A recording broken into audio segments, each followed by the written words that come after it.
Ang tunog ng nabaling tungkod ng bulag sa gitna ng madilim na gabi. Ang nakabibinging tunog, parang ang buhay ko ay nabiyak sa dalawa. Ang amoy ng nabubulok na laman ay sumingaw hanggang sa langit. Hindi na kailangan pang tumingin, alam ko na agad. Ito ang Luanzanggang. Pinsan, huwag mo akong sisihin sa pagiging malupit ko.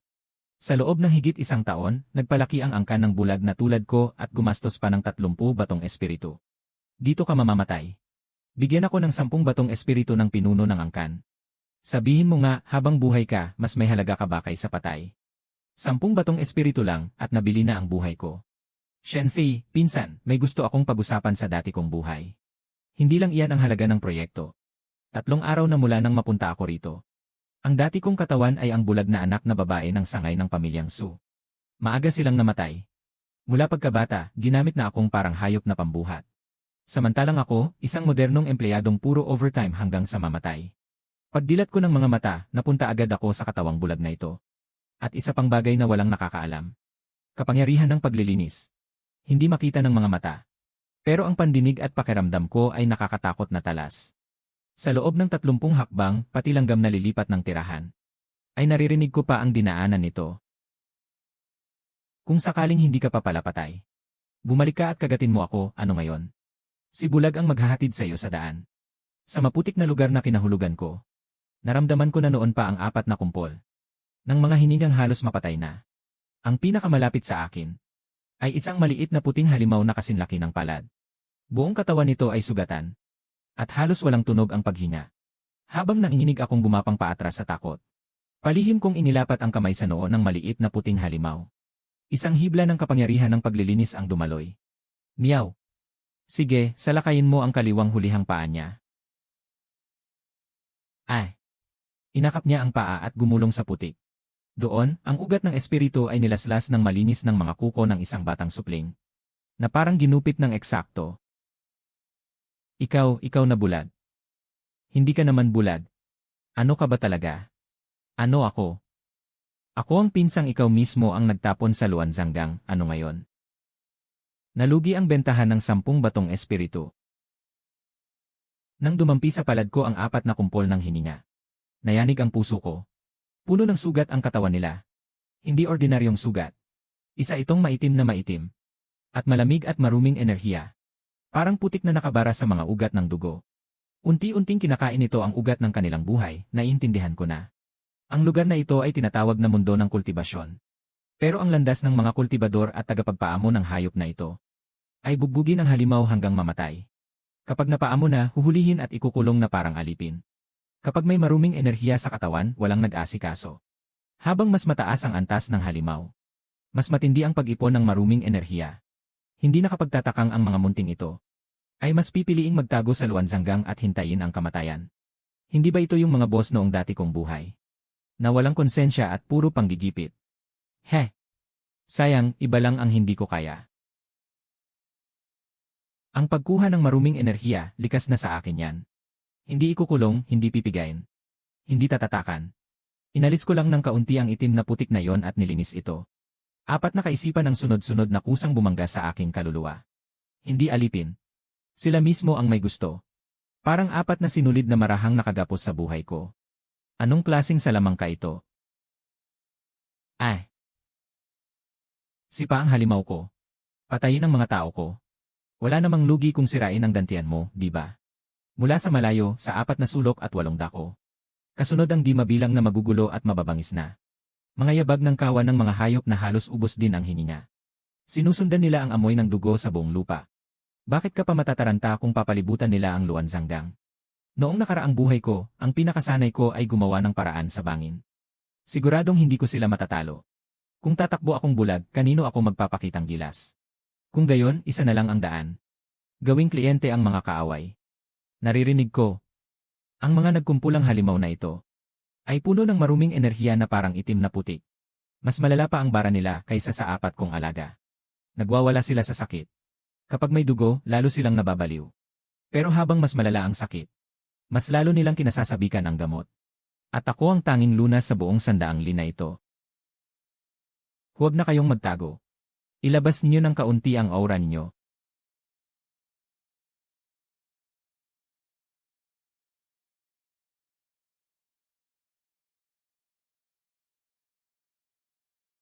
Tama, kung gusto ninyong humigop ng kaunting malinis na espiritong enerhiya para mabuhay pa, pwede.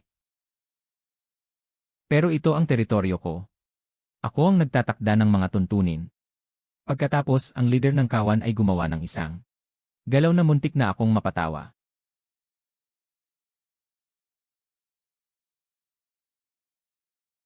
Kapag may isa, may kasunod.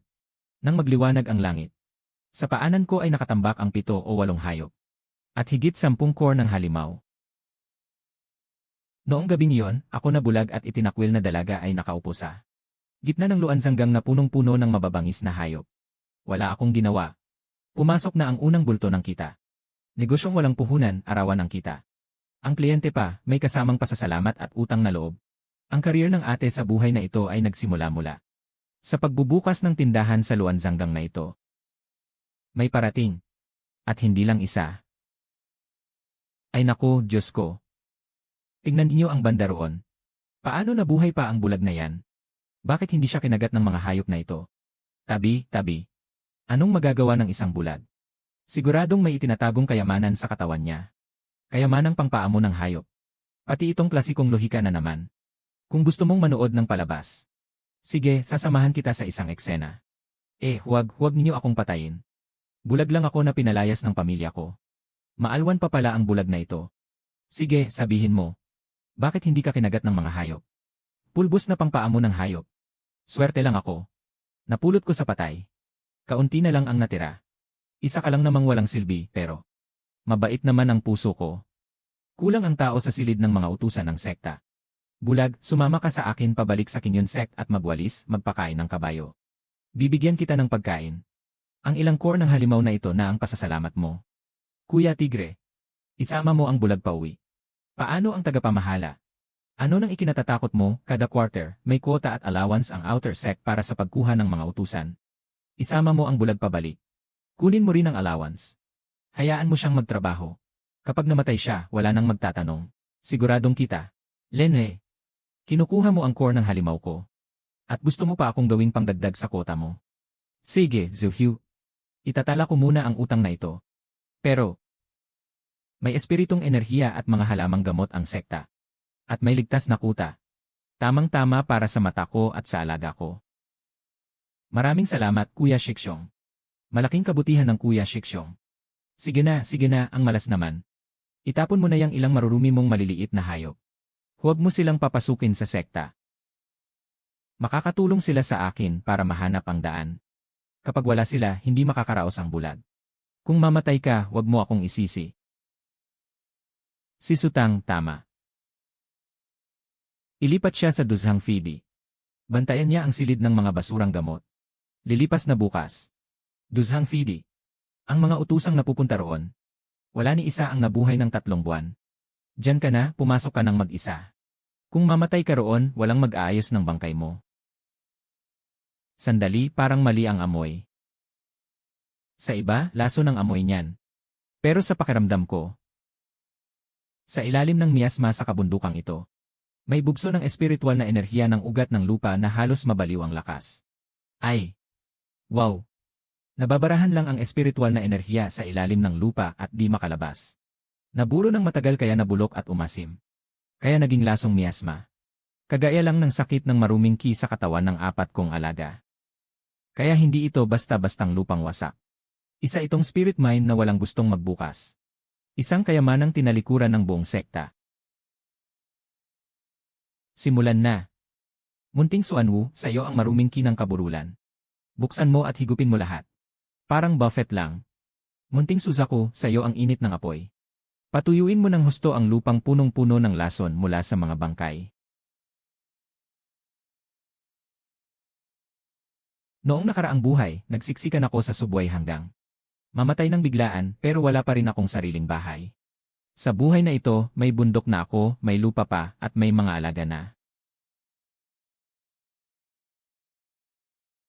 Ang sarap, halos hindi na maitatago. Malinaw na malinaw sa isip ko. Sa labas, mukha pa rin itong dating patay at mabigat na lugar. Isang lugar na balot ng miasma at parang impyerno.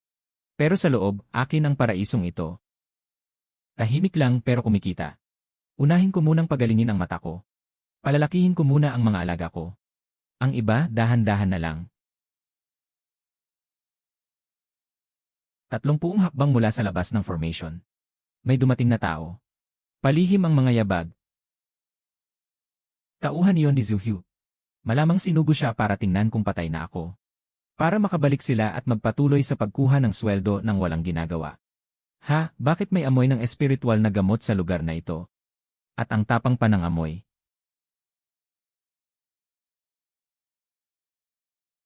May tao. May tao nga sa sirang lugar na ito. Hahaha, anong tao? Ako ang access control system dito. Hindi pumapasa ang mukha mo sa scan. Napaatras ko pa ang mga langaw. Oras na para sa totoong trabaho. May isang anihan na ng espiritual na gulay na hinog na. Kailangang gamutin ang sakit sa mata. Ang pagpapalaki sa mga alaga, lahat yan may gastos. Pero kung ang isang bulag na tulad ko ang lalabas para magbenta ng gamot. Para na ring isinulat sa noo ko ang 3 salitang mayaman ako. Pumunta ka sa bakanting pwesto sa pinakasilid ng pamilihan. Ipatong mo lang ang basket sa lupa. Kung sino ang may spirit stone, siya ang kukuha. Huwag mong ilabas ang mga kuko mo. Huwag kang magitnit ng ngipin at magpanggap na mabait. Ang ibang spirit beast, alaga lang. Ang sa akin, mga empleyado. At wala pang sahod. Jerky lang ang bayad. Heh. Lumuwag na ang pananakit sa isip kong espiritual na naranasan ko sa loob ng 10 taon. Sa mundo ng kultibasyon, ano ang pinakamahirap gamutin? Hindi ito kayang gamutin ng mga pildoras. Ang sugat sa isip espiritu na hindi mabibili ng batong espiritu. Ang aking aklat espiritu ay may kapangyarihan ng paglilinis. Sakto, pampalakas na tumatama sa karamdaman. Munting isa, sinong dakilang amo ang may-ari mo? May dagdag pa ba dagdagan ko ang bayad?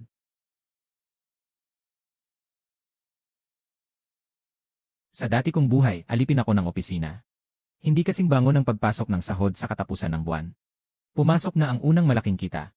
Sa likod ng mga yabag ng munting puting tigre. Sinusundan pa ng isa pang hanay ng mga yabag. Magaan at sanay na sanay. Sinundan niya hanggang sa gilid ng napabayaang lupain. May mabigat na aura ng dugo at eliksir sa taong ito. Siya ang katiwala ng danpi. Sa araw, nasa pamilihan siya. Siya ang matagal na nakatitig sa hanay ng mga aklat espiritu. Isang aklat espiritu na kayang pagalingin ang sugat sa kamalayang espiritu. Parang sinira ang kabuhayan ng danpik na pampakalma na eliksir. Kakumpetensya. Nandito para magsiyasat ng sitwasyon. Isang hamak na bitag lang, gusto pa akong pigilan. Naku, may mga halimaw sa ilalim at may dambuhalang halimaw pa. Ang husay. Medyo mainay lang ang ginawa. Tulad ng inaasahan, dalisay at matuwid ang sword key. Maluwag at matuwid ang mga hakbang. Atelinkinhan ng patrol sa outer sect.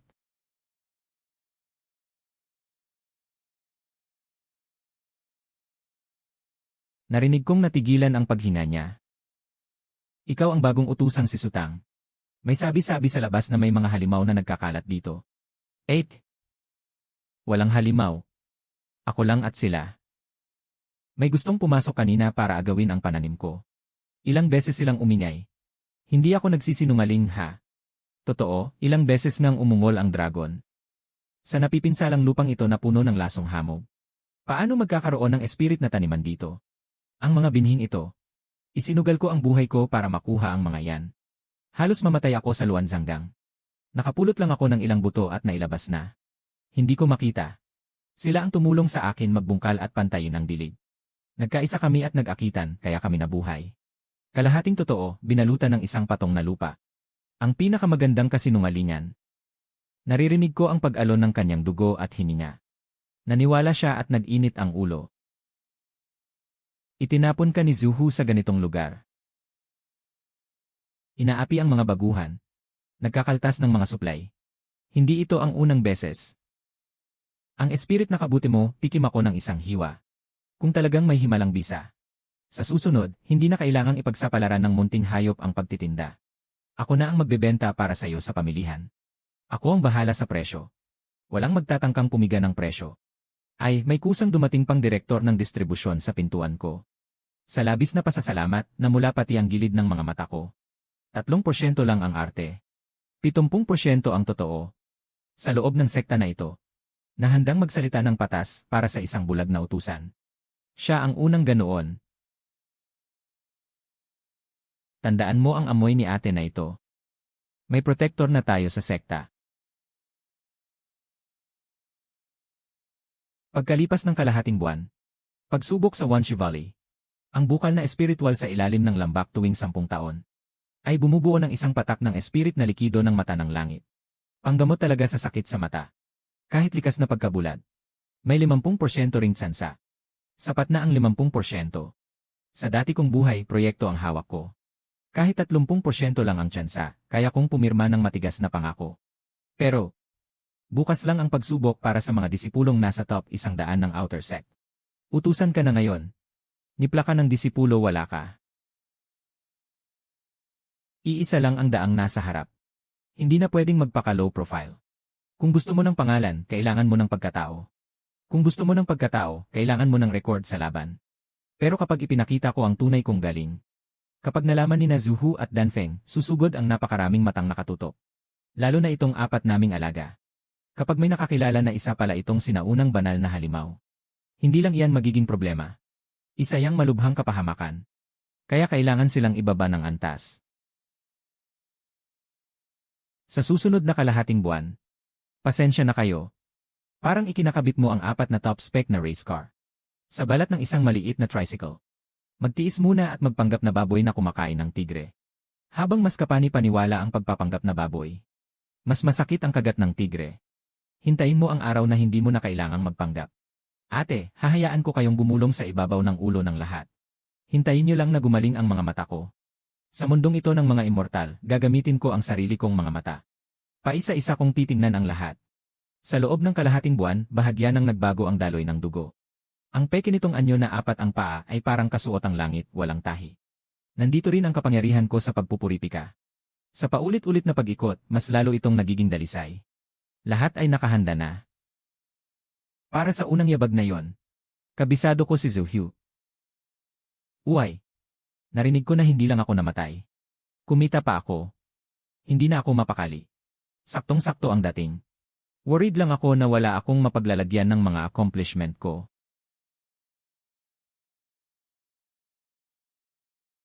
Bulag, isuko mo ang spirit stones. At babawiin ko na rin ang lupang ito. Senior Brother Zhu, hindi ba ito ang mismong sinabi niyo dati? Na ibinigay niyo sa akin para bahala na akong mabuhay o mamatay. Noong una, lupang walang silbi lang iyan. Ngayon, pwede na yung pagtamnan ng mga espirit na halamang gamot. Ari-arian ito ng sekta. Hindi pwedeng okupahan lang ng kung sinong disipulo.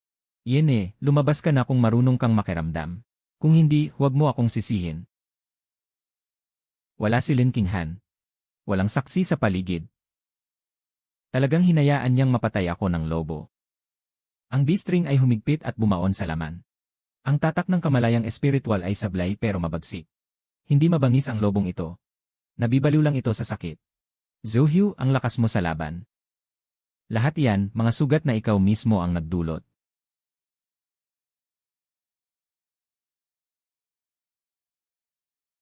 Sining ng kinyin. Pumasok ang pagpupuripika sa katawan. Bakit pa tumatambay ang hayop na yan, kagatin na siya hanggang mamatay?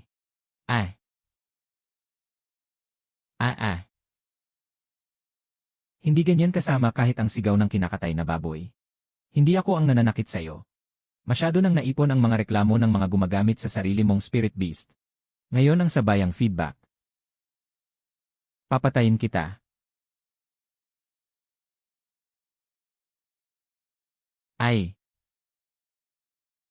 Naku. Ikaw, hintayin mo lang. Ang malaking paligsahan ng outer sect. Gusto kitang mamatay sa entablado. Ayos, natuloy ang usapan. Walang atrasan. Masyadong malaki ang kaguluhang ito. Si Lin Qinghan mismo ang tumestigo. Itinala ito ng Law Enforcement Hall. Ang disipulong si Sutang ay nagpaatras ng 7 ng mag-isa. Nasa tabi lang ang mga resulta sa laban. Handa na. Hindi ako nagkamali, di ba? Pati bulag mga ngaso rin. Haha, sa Wanshi Valley pa ha. Kapag nagmulat ka ng mata, kakagatin ka hanggang maging salaan. Pumasok siya para maghatid ng pagkain sa mga ahas. Sabi, nakuha niya ang pwesto sa pakikisabit sa pangalan ni Zuhyu. Pati backdoor, nakaabot ka pa sa bagong level. Hahaha.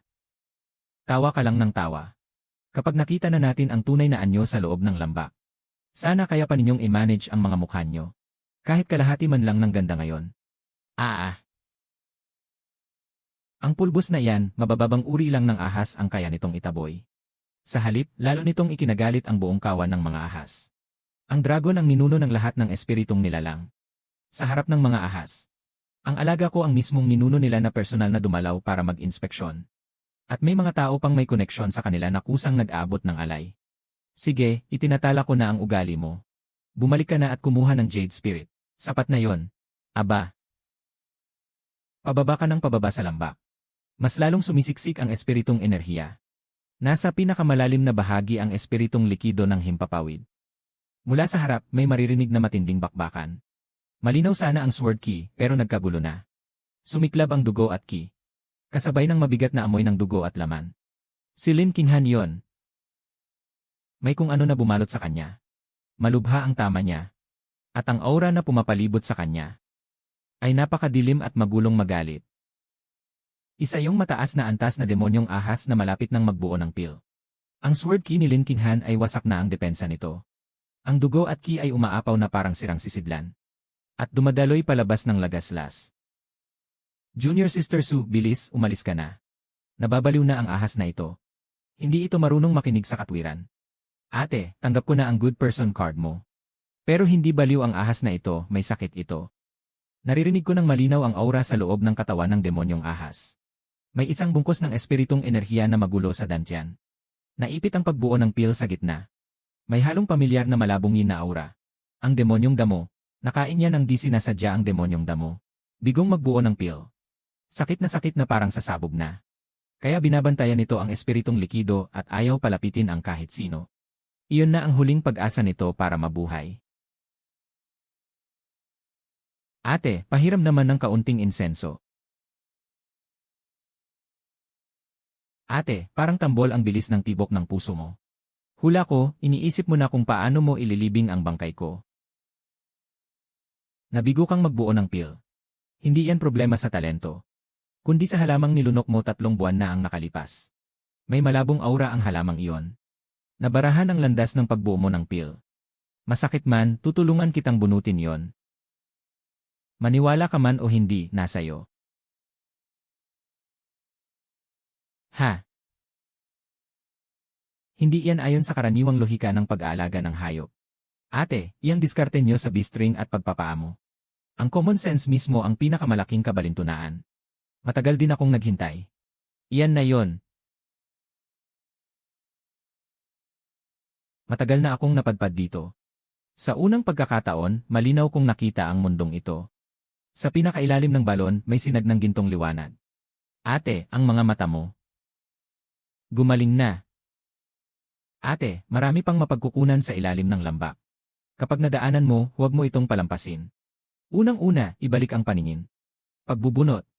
Ang pagbubunot na may tulong ng paningin. 10 beses ang bisa kaysa sa bulag na pagbubunot.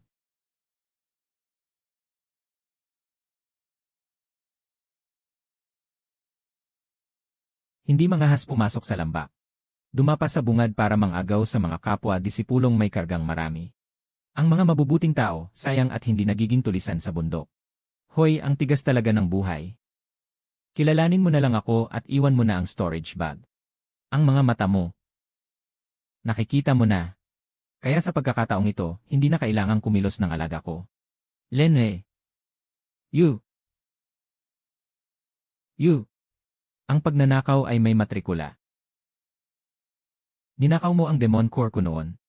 Ang puhunan at interes, kinuha ko na para sa sarili ko. Ang tira, ituring mo ng kabayaran sa perhuwisyo. Ako, malinaw lagi ang presyo ko. Elder ng pagpapatupad ng batas.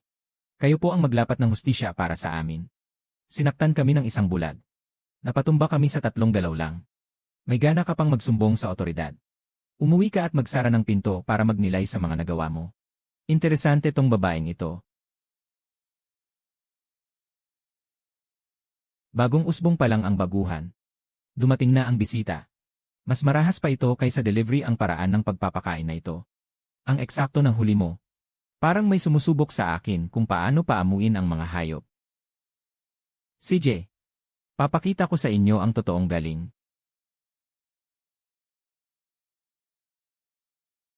Lasapin mo ang tamis ng sarili mong tanim. Kung kontento ka, bayaran mo na ang pakain ng hinong iyon. Tiyan na pang 2,000 yen. Hindi ko kayang pakainin yan. Nakakuha ako ng kayamanan. Narito ang pinuno. Narito ang nakatataas. Narito ang pinuno. Ayos na ayos si Sutang. Ang labanan ng outer sect, ha? Tingnan natin kung ilang araw ka pa mabubuhay. Zhangmeng. Parang binili lang ang paggrupo na ito, ah. Ang layo ng abot ng danpik, ah. Siya yung umakyat dahil sa mga espiritong hayop. Isang suntok ko lang sa inyo, bata. Kakayanin ba ng payat mong braso at paa?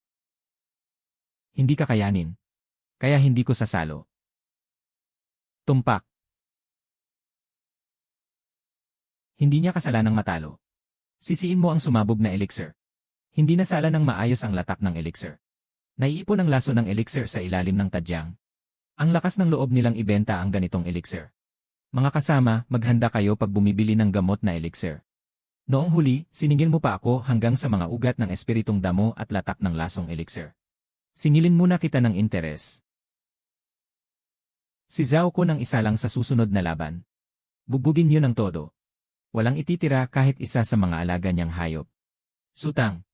Kahit lumuhod ka at magmakaawa ngayon. Pupunitin ko pa rin ang balat ng mga halimaw mong alaga. Ha. Tapos na. Maraming paraan para maghanap ng kamatayan sa mundong ito. Pinili niya ang pinakamasakit na paraan. Lene, pumunta kayo at punitin ang mga maliliit na yon. Huling tanong. Tatanggalin mo ba ang singsing ng pagpapaamo ng hayop na ito o hindi? Tatanggalin ko. Hayop pa rin ang hayop. Kapag hindi pinalo, hindi sumusunod, hahaha. Sige na, huwag mo nang pigilan.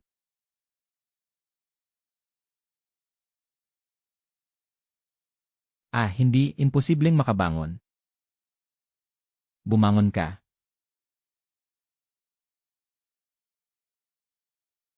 Ang espiritong hayop ay hindi hayop lang, kasama ito. Hindi mo maaalala yan. Ituturo ko sa paraang maiintindihan nyo. Sutang, nais mo bang maging personal kong disipulo? Hindi. Nais mo bang maging personal kong disipulo? Ang Kinyunsek ang maglapat ng hustisya para sa pamilyang Suko. Ayos, sakto ang dating mo. Sa mapalad kong araw ng pagpasok bilang disipulo. Pumunta sila rito para mangikil. Parang takot silang kulang ang gulo ko. Sutang, bilang dugo ng pamilyang Su. Nagpakawala ka pa ng mga hayop para saktan ang kapwa mo lahi. At ginawa mong inutil ang pinsan mong si Shen Fei. Ang Kinyunsek ay isang marangal na sekta. Paano makakatayo ang ganyang lasong babae? Hindi ka palalampasin ng aming Su family mula sa mga ninuno hanggang sa sekta. Ang matandang po ay 2 bagay lang ang hinihingi ngayon. Ibigay mo si Sutang. Ibigay mo rin ang ilang top grade na espiritong hayop niya. Bayaran mo ang buhay ng apo ko. Hahaha. Nakikita mo ba? Puro kunwari lang ang iyak ng lahat. Peking luhod lang din. Ang totoo lang ay ang laway nila. Ang 4 na palamuning ito sa mga mata niya ay 4 lang na gintong bundok na nakakalakad. Isang nalalabing kapwa angkan. Hindi naman mukhang ganoon. Walang usok kung walang apoy. Pag-usapan ang bagay na ito. Ang pinakanakakatakot ay ang unang umiyak ang siyang may katuwiran. Puro kalokohan mo. Disipulo ng guro. Kaya mo ring magsalita ng kahit ano. Guro, ako na po ang bahala. Pangulo ng angkan, sinasabi niyong ako ang nagpakawala ng mga hayop para manakit ng tao. Sige, tingnan na lang natin sa araw na yon. Ano ba talaga ang nangyari noong gabing iyon? Pinsang babae, kung may dapat sisihin, sisihin mo ang malas mong kapalaran. Sabi ng Pangulo ng angkan. Namatay ka sa bibig ng mga mababangis na hayop na pinakamalinis. Hahaha. Ito ay peke. Pwedeng pikin ang Spirit Stone. Pwedeng pikin ang Spirit Stone. Malalaman agad sa Law Enforcement Hall. Handa akong gamitin ang aking pagkatao bilang unang upuan ng inner sect bilang panagot. Humihiling ako ng agarang beripikasyon dito mismo. Hahaha. Ipinaghagis ng Pangulo ng Su family ang isang bulag na bata sa luanzanggang para ipakain sa mga lobo. Nagpadala pa sila ng mga tao para tapusin siya. Napakabuting kapwa angkan. Yan mawala ka. Kapag may nakita pa ulit akong tao mula sa Su family sa Kinyon Mountain, baliin ang mga paa at itapon palabas ng tarangkahan ng bundok. Hahaha. Sobrang pamilyar sa akin ang tingin na yan, hindi galit. Kasakiman. Tandaan mo ang tingin iyan. Napalayas na ang lobo. Hindi aamin sa pagkatalo. Palilibutin lang nito ang paligid at pupunta sa bakuran mo. Iniwang bukas ang likod na pinto para sa inyo. Espiritu. Ang apat na bloodline ng espiritong hayop na iyon ay tiyak na hindi karaniwan. Kapag napunta na sa akin ang mga iyon, huwag ninyong isipin ang pagbangon ng Su family. Kahit mapabagsak pa ang ilang malalaking pamilya sa county, sapat na iyon. Pero may protective formation ang sekta. Hangal. Isa lang siyang bagong pasok na babaeng outer sect disciple. Nakatira pa rin siya sa bahaging iyon ng lasong usok na wasak na lupain. Saan nang galing ang protective formation? Nailinaw ko na. Ang bakuran niya ay isang patong lang ng pangilolokong formation. Ihanda ang drunken immortal powder. Ngayong gabi tayo gagalaw. Kahit ang pinakamabangis na espiritong hayop ay di makakayanan ang pampalabong gamot na ito. Anong sinasabi ko nga ba? Sa nakaraang buhay ko sa kumpanya, yung mga sinisibak na bumabalik pa para nakawin ang listahan ng mga kliyente. Marami na akong nakitang ganyan. Ang bagay na tinatawag na pagkatao. Hindi nagbabago kahit makatawid ka pa sa ibang mundo. Mga basura, magpulong tayo. May magnanakaw ngayong gabi. Sa courtyard natin, yung 5 bagong dating. Sino ang pupunta para magbigay alam? Ilang araw na ang nakalipas. Kinuha ko mula sa likod ng pamilihang barong-barong ang 5 ito. Mga mataas na antas na espiritong hayop na nalaso ng tira-tirang gamot. Sobrang naipon sa loob ng katawan nila ang demonyong enerhiya. Kalahati pa lang ang nalilinis ko. Eksakto itong yugto na pinakaaktibo at pinakamarahas ang espiritong enerhiya. Sa panlabas, mukhang maayos. Puro ihi ang laman nito. Kapag marunong ka, isang tingin lang, alam mo nang mainit na pasanin ito. Sayang, hindi marunong makiramdam ang pamilyang Su. Isang bagay lang ang pinaniniwalaan nila. Pagsupil sa dugong lahi. Sa pilitang kontrata. Mas marahas ang espiritong hayop, mas mahalaga. Kapag napasuko mo, mas lalo itong nagiging sulit. Pasensya na, kayo pa ang napag-abalahan ko ngayong gabi para sa palabas. May nagdroga sa inyo. Walang silbi ang gamot na yan laban sa demonyong ki sa loob ninyo. Pero kailangan niyong magkunwaring himatayin. Konti lang ang pag-arte. Ang iba, hintayin niyo silang iwi kayo. Kayo na ang bahala. Sobra nila itong kinamumuhian. Kinamumuhian nila ang mga tumitingin sa kanila bilang kalakal. At bilang kasangkapan. Inihain ko lang ang kaaway sa mismong pintuan nila. Bumalik kayo at ipaimbestiga sa tanggapan ng batas. Ito ang matibay na ebidensya ng sinadyang pagnanakaw ng pamilyang Su. Buo ang kadena. Walang kulang ang tansong kandado. Lene. Sa eksenang ito, isang hayop at isang basket ng espiritong prutas ang halaga. Mahusay ang pinuno ng angkan. Mas maayos tingnan ang ilang ito kaysa sa 4 na munting iyon. Huwag nang habulin ang mga gunggong. Bago sila magnakaw, hindi rin nila sinusuri ang paninda. Sa pagkakataong ito, ang ninakaw ninyong nabawi ay hindi mga espiritong hayop, kundi mga tabla ng kabaong ng pamilyang Su. Pag-ingatan ninyo ang dugong lahi ng usa na may isang sungay. Hindi bababa sa halos nasa ika-4 na antas. Malapit nang yumaman ang pamilyang Su, hahaha. Pinuno ng angkan. Dapat ba nating ipatawag muna ang isang tagapagsanay ng espiritong hayop para siya sa atin ang pinagmulan? Ang ilang ito na dumaan. Ano ang tinitingnan nyo? Mahaba ang gabi, maraming pwedeng mangyari. Samantalahin nyo habang hindi pa humuhupa ang bisa ng gamot. Diretsong isuot ang singsing na pangkulong sa espiritong hayop. Ilagay ang tatak sa kanilang kamalayan. Kapag naisara na ang kontrata, kagaling siya sa sekta. Kailangan ko nang aminin na ang hayop na ito ay sa pamilyang Su namin, hahaha. Tingnan mo nga ang kumpiyansa ng tagalabas. Akala nila ang pag-aalaga ng espiritong hayop ay parang pagkadena lang sa aso. Mas matigas ka, mas sumusunod. Hindi nila alam. Sa 5 maliliit na ito, nakadiin ang kalahating kinang demon ebe sa loob. Ang kapangyarihan ko sa paglilinis ay parang lubid na nakatali sa pulbura. At ang tatak sa kamalayan ang nagsisilbing posporo. Ay!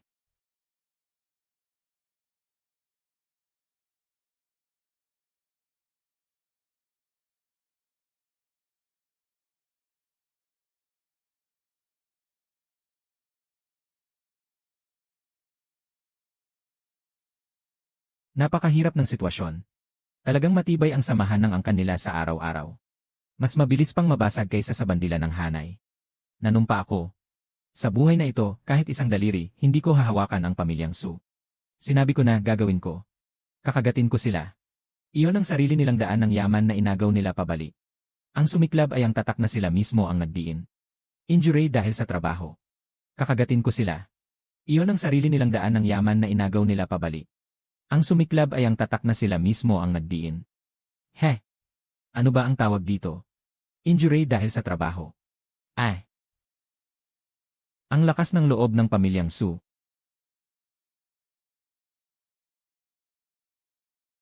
Elder, sana po ay maliwanag niyong makita ang kawalang katarungan na ito. Ang mga espiritong hayop na ito ay galing ba sa bakuran namin sa Sutang? Sige, magsalita ka pa. Sabihin mong ang mga demonyong hayop na ito ay ninakaw mo ng magdamag habang tumatalon sa pader. Mga espiritong hayop ng mga disipulo ng sekta na ninakaw. Dagdagan ng mas mabigat na parusa. At kahit pa ang bakuran na puno ng demonyong Ki ay sariling gawa at sariling benta ng pamilyang Sunyo. Kapwa daan, diretsyo sa kulungan. Itong tanong na pagpipilian. Kusang loob niyang ipinagpalit ang putol na braso niya. Marumi na ang espiritong lakas sa loob mo dahil sa demonyong Ki. Mangahas ka pang umiyak ng kawalang katarungan. Hahaha, ninakaw yan. Kami ang nagnakaw niyan. Palihim na pagpasok sa kalagitnaan ng gabi. Pulbos na drunken immortal, ring na panggapos sa hayop at marka ng kamalayan. Ninakaw mo pala. Palihim na ninakaw mula sa main hall. Narinig na ito ng lahat. Maari itong patunayan ng matanda. Ang alagad mong ito ay nag-report na sa Law Enforcement Hall ilang araw na ang nakalipas. Nakaalaga na ako ng 5 espiritong hayop na nalaso ng latak ng basurang elixir. Kasalukuyan silang ginagamot. Madaling beripikahin ang talaan. Pinatutunayan ko. 3 araw na ang nakalipas, nilibot ko ang outer sect. Ako mismo ang nakakita, Junior Sister Su ang nagpasigla sa mga sugat ng 5 espiritong hayop na ito. Unti-unti na sana silang gumagaling. Ito ang bistring at marka ng pamilya Su. Sa pagpipilit na iligtas ang kalahating patay na mga espiritong hayop, napaiba sila at naging mga halimaw. Tingnan. Ito ang mga napanalunan ko sa sect nitong ilang buwan. Hindi koneksyon ng puhunan, kundi kredibilidad. Bawat entry ay malinaw sa papel. May dokumentong mapapatunayan. Puro salita lang ang panig ng kalaban. Ako ang may hawak ng mga record. Naiwang lihim na kasulatan.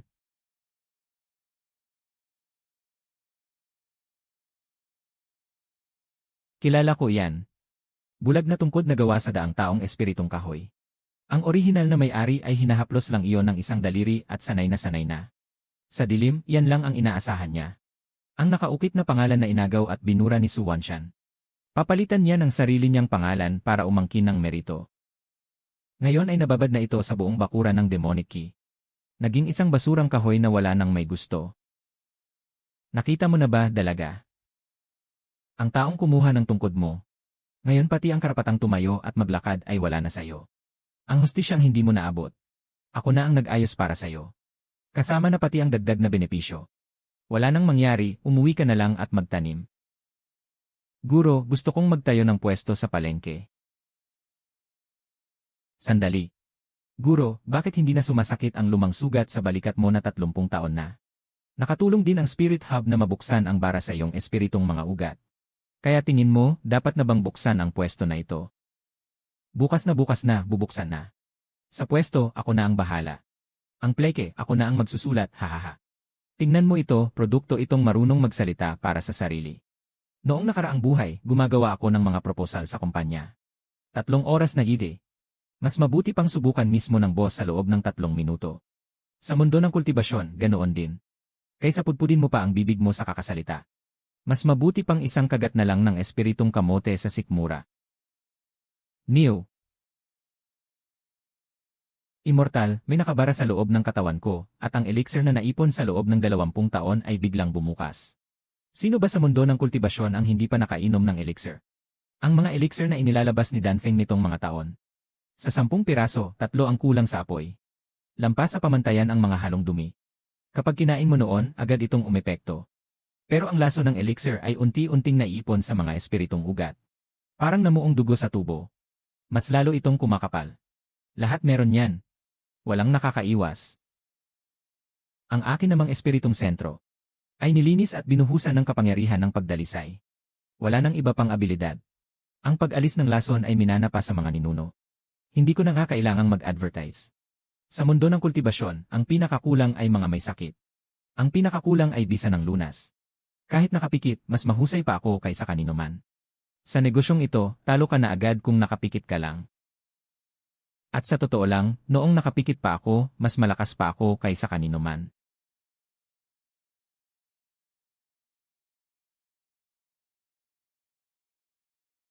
Huwag ka na lang bumili. Nasuri na ito ni Danfeng. Ang mga halamang gamot na ito ay may taglay na chronic delay toxin. Kapag kinain, pakiramdam ng buong katawan ay banayad at panatag. Pagkalipas ng 3 buwan, tuluyang guguho ang espiritong mga ugat. Ginamit ng babaeng ito ang lason para magpanggap na espiritong damo. Pangunguha ng yaman at pagkitil ng buhay. Kapitan, may ebidensya ba kayo sa sinabi na yan? Sa Danpik, ang salita ay ebidensya. Nagpino kami ng elixir sa loob ng 1,000 taon. Paano pa kami magkakamali? Isalin mo nga. Inalis ng iyong espiritual na sentro ang laso ng elixir. Ibig sabihin, sinabi mo sa harap ng lahat. May problema ang gamot ng Danpik. Sinira mo ang tatak nilang mahigit 1,000 taon. Kung hindi sila dumating, doon pa lang nakakapagtaka. Ang bobo naman ng pagdating nila. Mas lampas pa yan sa inaasahan ko. Tinamad pa silang gumawa ng peking ebidensya. Puro sigaw lang ang pinanghawakan nila. Ang hungkag na salita, walang patunay. Mas mabuti ng ganito. Humanap tayo ng isang tao na kakain dito mismo at titingnan kung magkakaproblema. Isasara ko ang tindahang ito sa harap mismo nila. Bahala na kayo sa akin. Ayos. Ikaw ang kumain. May panangga ka sa lason. Kapag kinain mo, syempre walang mangyayari. Bumalik ka. Kung gayon, magpasundo tayo ng isang kilalang marangal. Na kahit ang Danpik ay hindi mangahas questionin para tikman.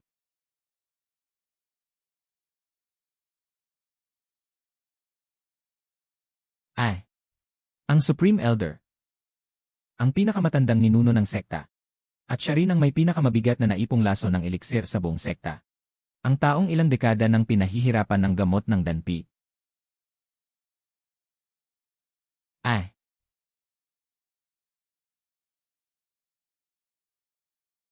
Wow. Nagsuka siya ng dugo dahil sa lason. Nakikita niyong lahat. Maging ang Supreme Elder ay napasukan niya ng dugo dahil sa lason. Dala niyo ang lasong babaeng iyan rito. Ang laso ng elixir na bumara sa matanda sa loob ng 40 taon, sa wakas natunaw din, hahaha. Ang maitim na dugong ito ang nilabas na lason. Ikaw na hangal, hindi mo ba gets? Textbook level na sampal sa mukha. Ako mismo ang nagplano niyan. Gusto ko pang ang pumalakpak. Pero seryoso. Ang malutong na tunog ng sampal ng matanda. Mas kaaya-aya pa kaysa sa espiritong batong naipon ko sa loob ng 3 buwan. Batang kaibigan. Matagal nang nakasara ang lungga ng matandang ito. Tungkol naman sa Danpik. Pagbalik mo, sabihin mo sa inyong Peak Master. Na sa loob ng 3 araw, ang lahat ng lumang pill formula ay ipadala sa harap ng mesa ng matanda para muling suriin. Ang laso ng elixir ay nakapipinsala na sa mga tao sa loob ng ilang dekada. At may gana pa kayong basagin ang tindahan ng iba. Dapat lubusang ayusin ang Danpik.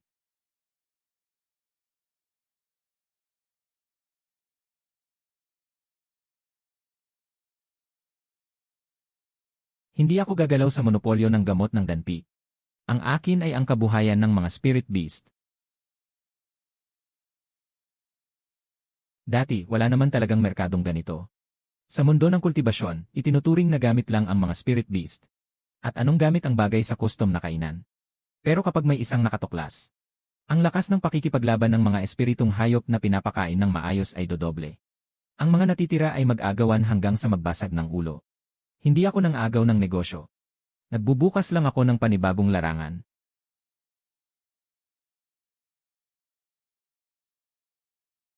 Lahat ng mapagkukunan na nilalamon nila. Naipon ang ganito sa isang lugar. Sa wakas umabot na sa dulo ang naipon. Malapit na silang magbagong anyo.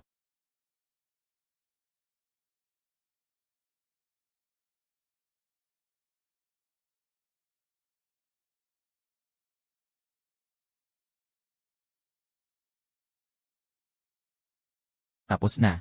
Ang ingay na ito, kahit bulag, makikita. Huwag mo nang itanong kung paano ko nalaman. Naranasan ko na yan.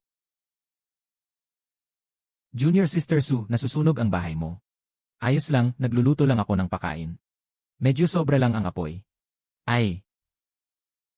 Salamat sa iyo, ang katauhang itinayo ko sa mundo ng kultibasyon. Na isang nakakabaliw sa pera na kakaibang magsasaka. Sa sandaling ito, katumbas niya ang 1,000 ginto. Hindi ito takot, kundi pag-ingat. Ang maulap na key sa mga tira-tirang laso ng elixir noon. At ang grupo ng mga nahawing halimaw sa masukal na gubat.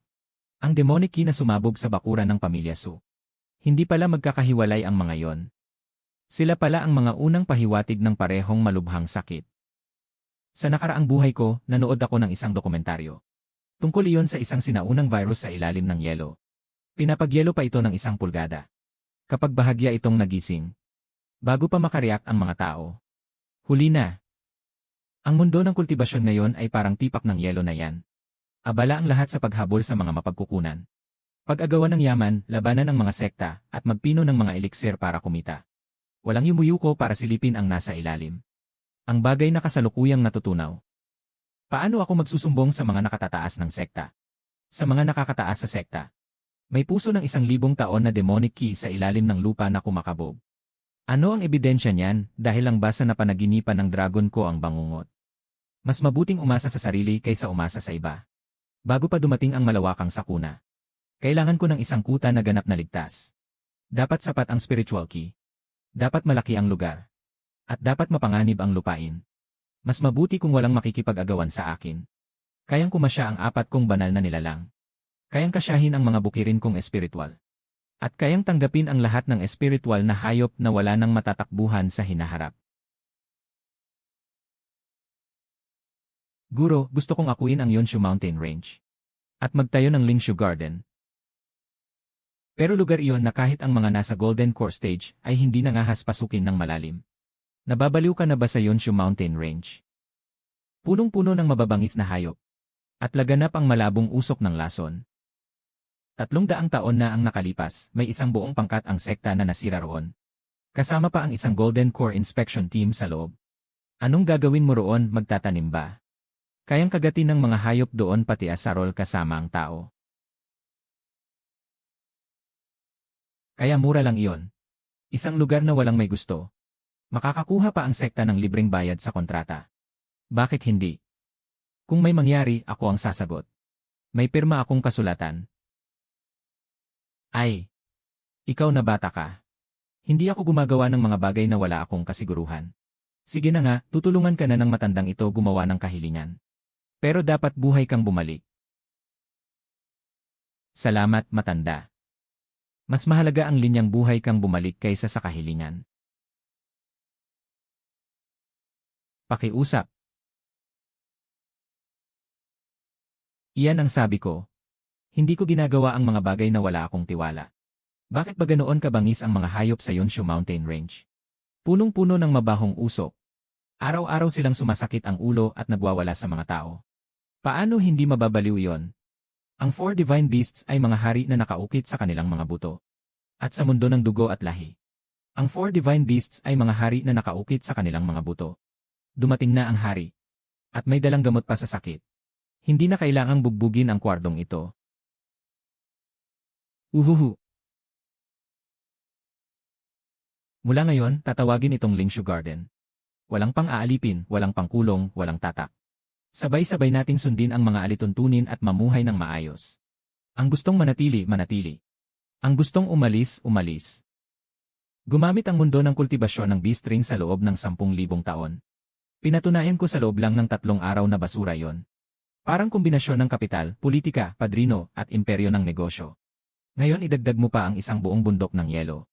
Binibini, kumpleto na ang pinagmulan ng pamilya mo.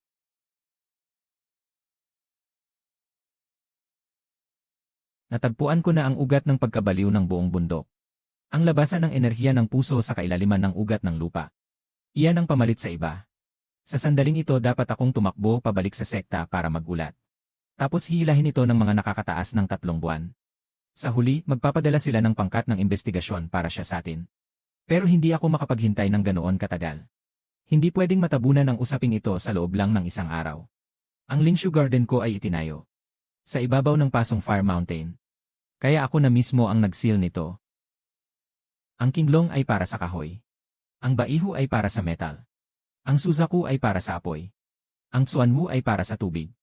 4 na simbolo kumpleto. Kulang na lang ang lupa. Ako na ang bahala sa lupa.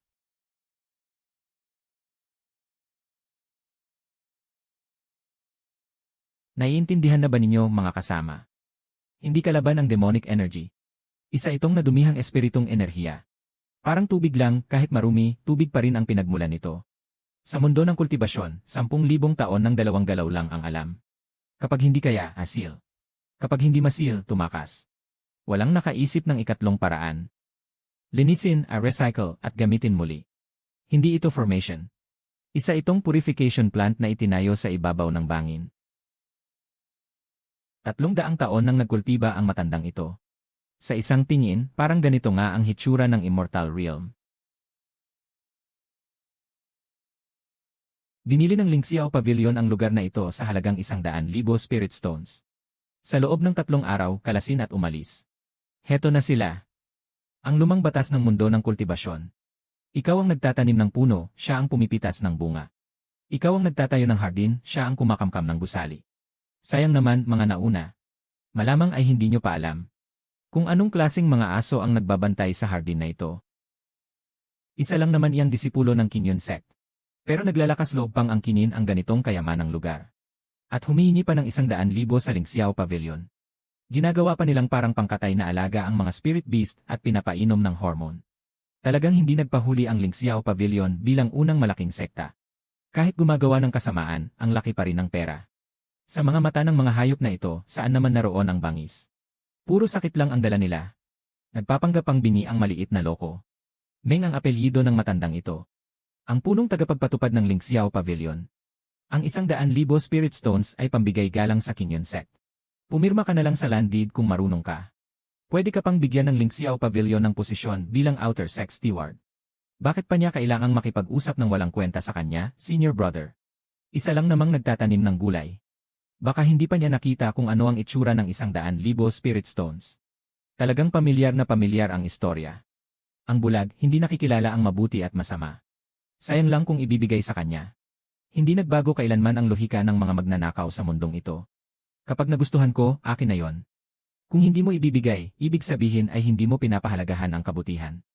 Elder Meng, hindi ipinagbibili ang hardin na ito. Mula nang pumasok kayo hanggang ngayon.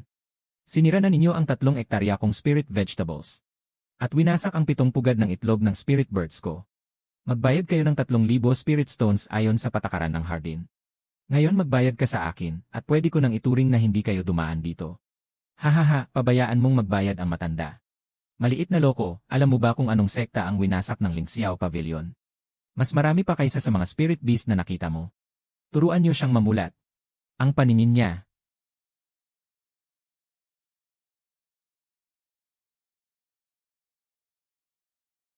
Wow! Ah!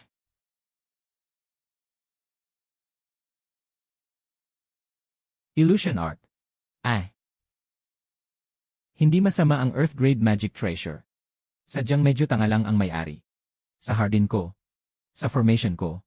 Sa harap mismo ng 4 kong alaga, naglakas loob kayong umatake sa akin. Elder Meng, hindi iyan ang tawag sa pagpatay. Ang tawag dyan ay paghahatid ng ulo sa pintuan. Ah!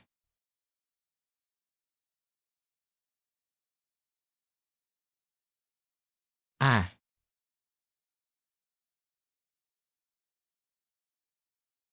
Ah! Ha!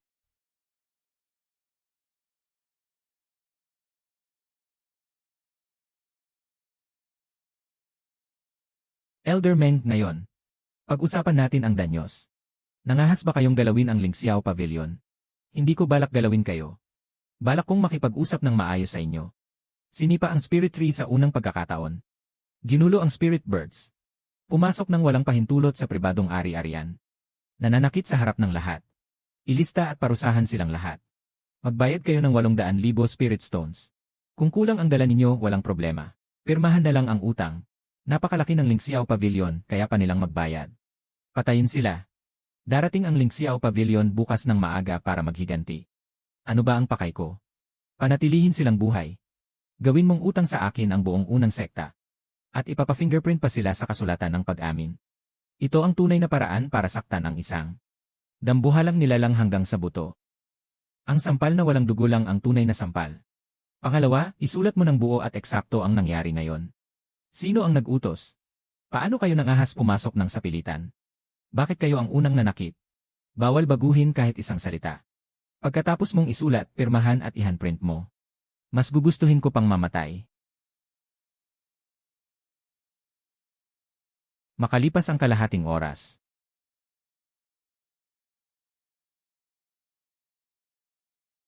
Ah.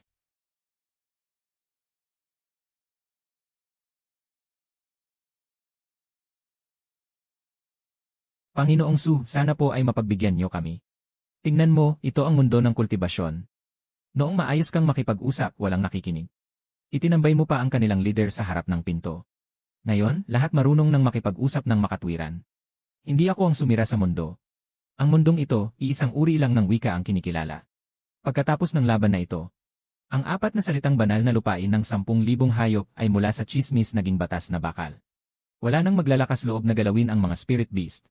Sino mang humihingi ng spirit beast o ng lunas, kailangang may dalang bihirang kayamanan bilang patunay bago makapasok sa garden. Ang kasunduan ay para lang sa pantay na kapartner. Pagkakatugma ng kaluluwa at espiritu. Dapat voluntaryo ang magkabilang panig. Kapag ang spirit beast sa garden ay nakalabas at nakabalik.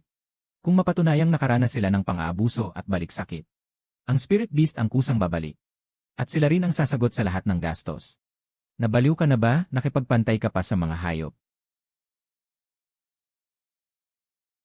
Lin Jinyu, batang pinuno ng sekta Lin.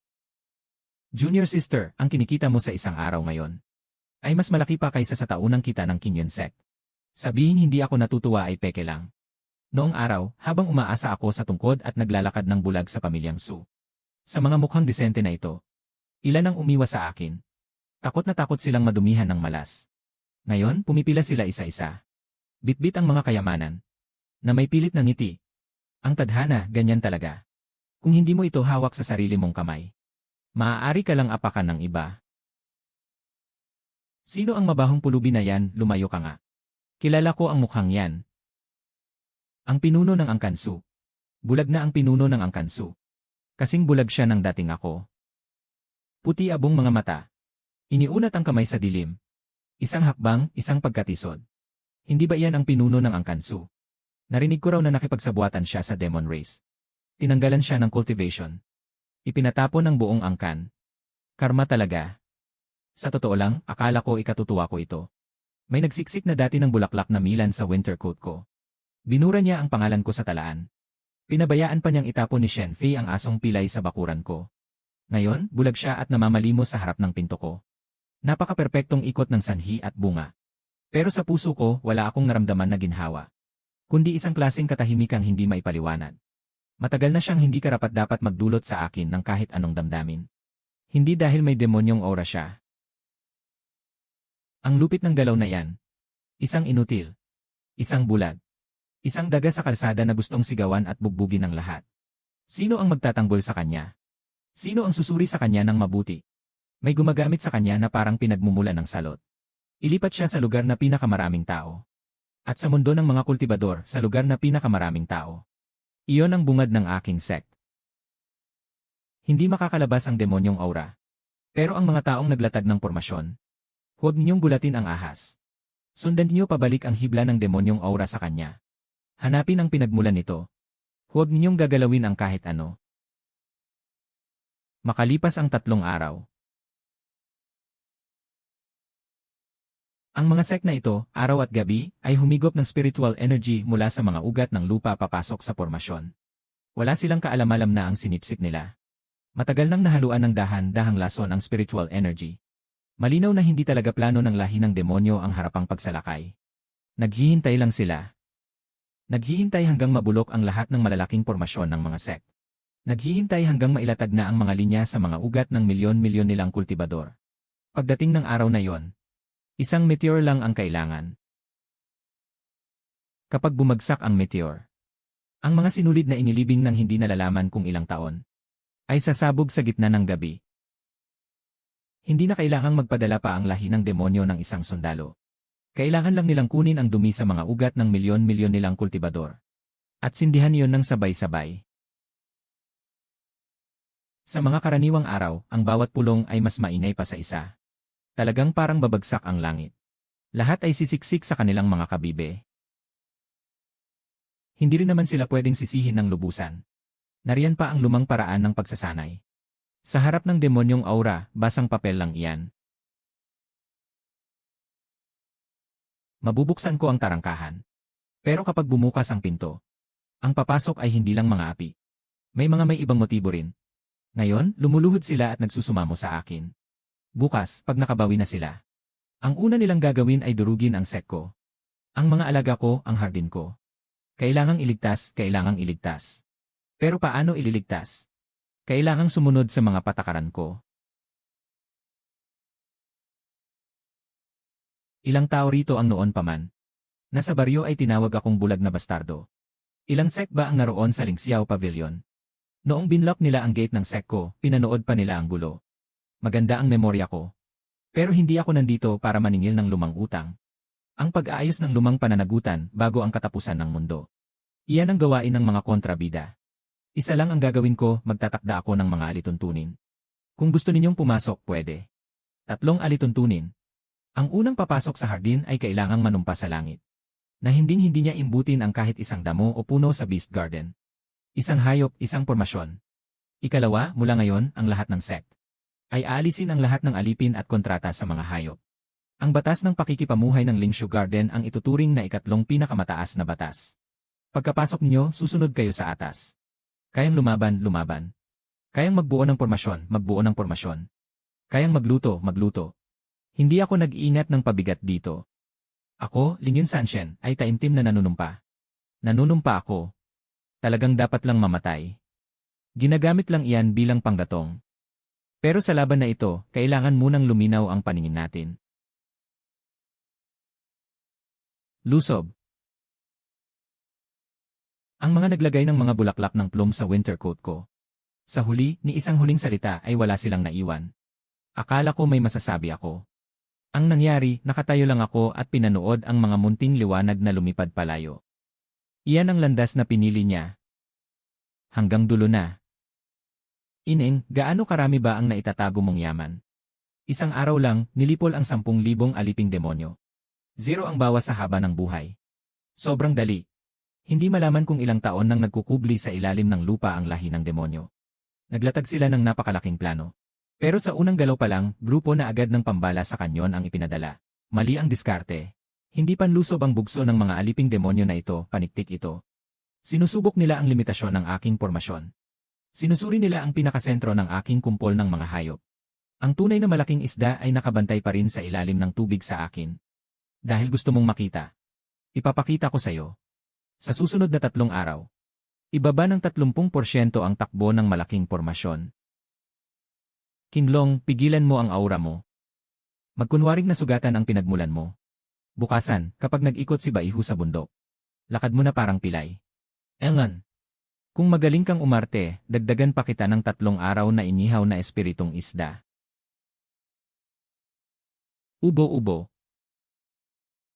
Para linisin ang bugso ng demonyo, si Su Yuanxiu. Naubos ang espiritong lakas. Ilang araw na lang, hindi nakakayanin ng malaking pormasyon. Ihulog na ang pain. Nasa isda na kung sakim ito o hindi. Sa 3 gabi, kalagitnaan ng dilim. Hahaha, yan na.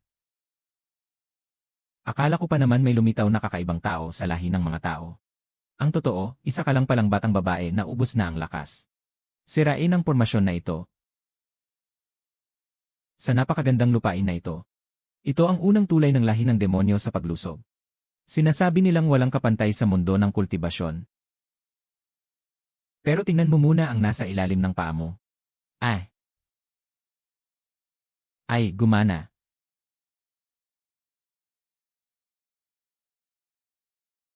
Ayos. Hindi pwede. Ang apat na dakilang banal na hayop ay naglaho na noon pang 10,000 taon ang nakalipas. Ilusyon ito.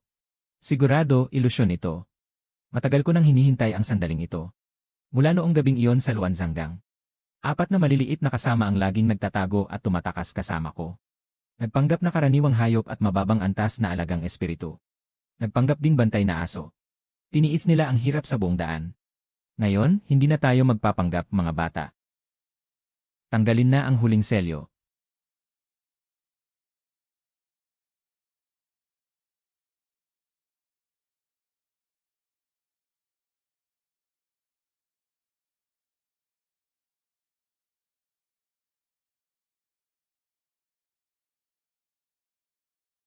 Mabuting bata talaga. Mula ngayon, wala nang mga ngahas na tawagin silang mga hayop.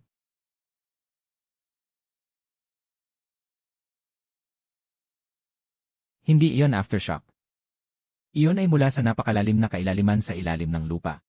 May kung anong nagmulat ng mga mata.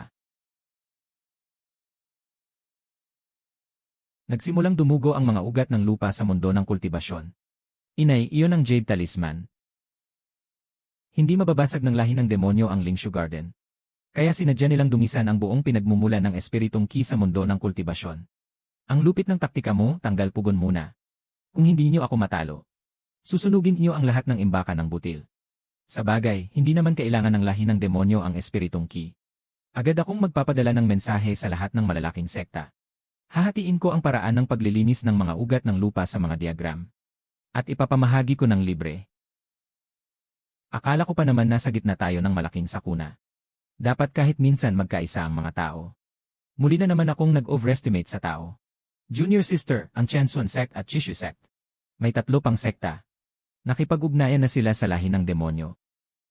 Mainit-init pa ang mga purification talisman na ipinadala ko. May dala pa akong ilang dekalidad na gamot, hindi tayo basta atras. Ang galing, nailigtas ko ang buhay nila. Kung ganoon, ayos na ayos. Nailigtas ko ang buhay nila. Ang galing, nailigtas ko ang buhay nila. Si Liang Lu, hinihingi ko ang gamot na dapat ibigay, pero wala kaming ilalabas na kahit ano. Ipinagpalit nila ang buhay ko kapalit ng gamot. Si Agaolv, ipinagpalit nila ang buhay ko kapalit ng gamot. Ipinagpalit nila ang buhay ko kapalit ng gamot. Hindi sila mangangahas umatake ng harapan. Pero nakaalis na si Lord Tianxuan kasama ang kanyang mga tao. Nagkaisa ang 5 sekta. Maglalatag sila ng spirit-locking array sa labas ng Lingshu Garden. Puputulin nila mismo ang mga ugat ng lupa rito. At tatapusin nila kayo roon.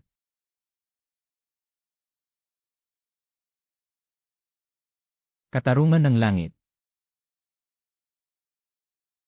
Ang pagbenta sa taong tumulong sa inyo sa mga demonyo, tatawagin niyong katarungan ng langit. Nang itapon noon ng pamilyang Su ang bulag sa Luanzanggang. Akala ba ninyo mabuting gawa na rin yon? Ang lahi ng demonyo ang kalaban. Kapag hayagan ang labanan, may respeto ako sa kanila. Pero ang mga traidor na nakabalat sa tinatawag na tamang landas. Dahil naghahanap kayo ng kamatayan. Pagbibigyan ko kayo. Sutang. Lagim ng mga demonyo na lumalaganap hanggang langit. Lahat ay dahil sa pagtatago mo ng isang banal na hayop. Kung ibibigay mo ang 4 na espiritong hayop, at iaalay mo ang mga yon sa muyuan, maaari pang mapawi ang sakunang ito. Magsasama-sama kami para masiguro na hindi ka mamamatay. Ha? Su. Ang punong yuan ay tunay na nakaalam ng mas malaking kapakanan. Tingnan mo ang paandar na sinasabi niya. Ibenta ako tapos tatawagin pang malalim ang pag-unawa sa tama. Nakipag-ugnayan sila sa mga demonyo at tawag nila roon ay pagtitiis at pagdadala ng pasanin. Ang palusot na yan, parang noong panahon ng punong angka ng Su. Sinasabi nilang ang bulag na nakasuot ng balabal na dayami ay naka-Amerikana. Isang guro lang ba ang nagturo sa inyo?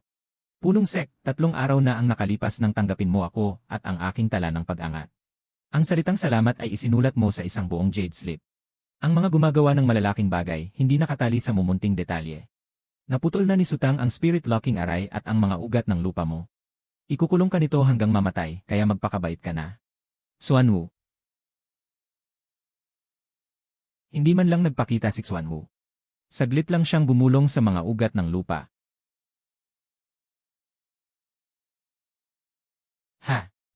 Dinala ni Baihu ang mga bata. Singilin na ang dapat singilin. Tandaan ang tuntunin, iwaksi ang cultivation base. Iwan ang buhay ninyo para makita ng buong mundo.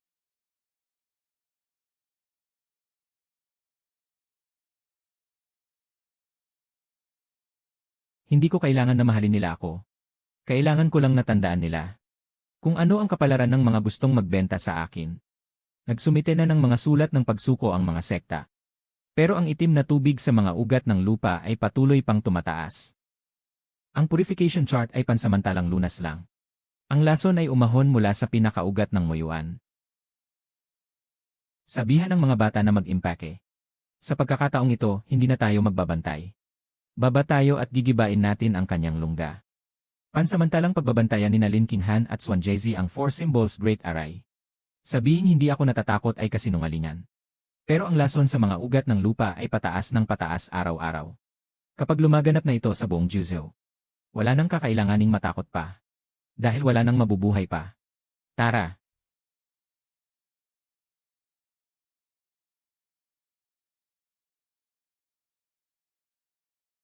Sumunod kayong lahat ng malapit sa akin. Sa isip mo, banggitin ang isang bagay na pinakagusto mong protektahan. Kapag naprotektahan mo yon, hindi makakapasok ang maruming ki. Ang naiisip ko ay ang bukirin sa Lingshu Garden. Sunset Spirit Fruit. Ang apat na maliliit ay gumugulong sa gilid ng bukid. Dahil lang doon, kailangan ko ring makauwi ng buhay. Ang unang antas ay Spirit Devouring Palm. Mukha lang itong patag na lupa. Kapag tinapakan mo, agad na sinisipsip ang iyong espiritong lakas. Ang ikalawang antas ay Heart Demon Mirror Array. 100,000 itim na salamin. Ipinapakita ang pinakailalim na takot ng bawat isa. Tamang-tama sa kanila, alam nilang hindi ako makapag-uutos ng pagpatay. Tama sila. Pero nagkamali rin sila. Mukhang totoo ngang hindi nila ako papatayin.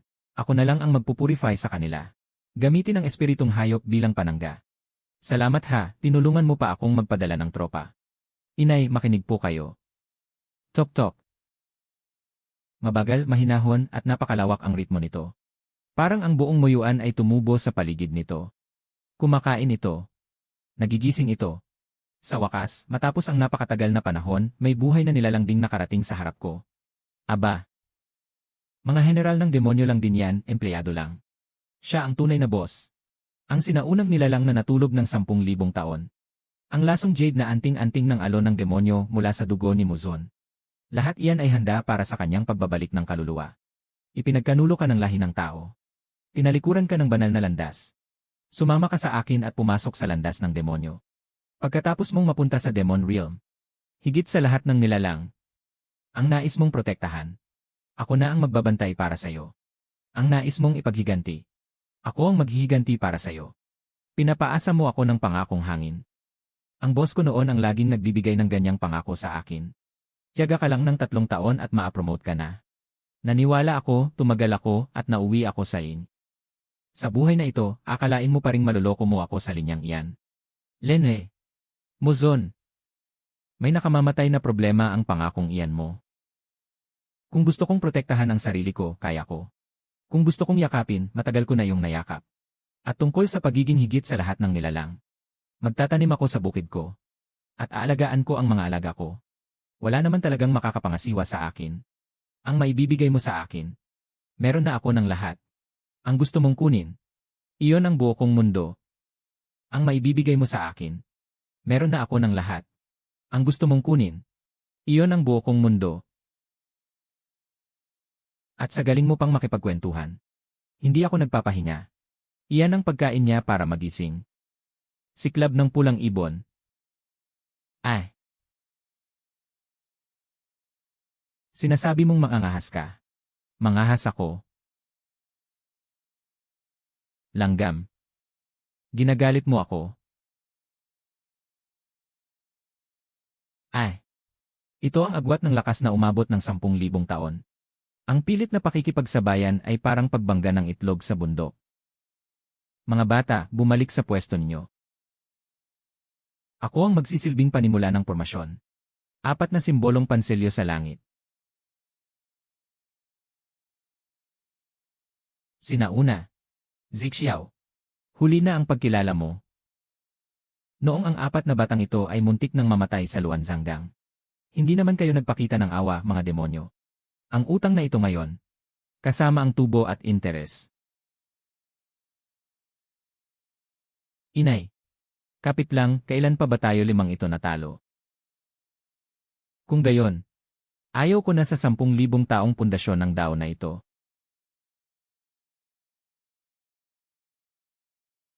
Ay! Lumuhod ka. Sinisipsip niya ang espiritong enerhiya ng buong mundo ng kultibasyon para pagalingin ang sugat niya. Hayaang mapuno siya. Ngayon, sabay-sabay tayong mapapahamak. Umatras si Sutang pabalik sa pormasyon. Hindi iyan kayang harangin ng lakas tao. Langgam. Ano ang ipanghahadlang mo sa akin? Bubuwis ako ng buhay.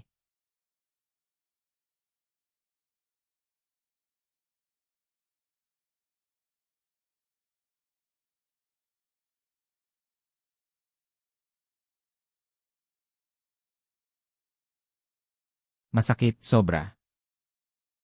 Pero sa likod ko may 4 na bata. 6'1 Jezi. Si Senior Sister Kinghan. Iyong mga nakapila para pumasok sa aking hardin. Mga karaniwang kultibador na nagpapagamot sa mga espiritong hayop. Kung babagsak ako, lahat sila mamamatay. Inay. Nababaliw na ba kayo? Kapag nawala ang pinagmulan, babagsak ang antas ng kultibasyon. Noon, sa Luanzanggang din si Inay.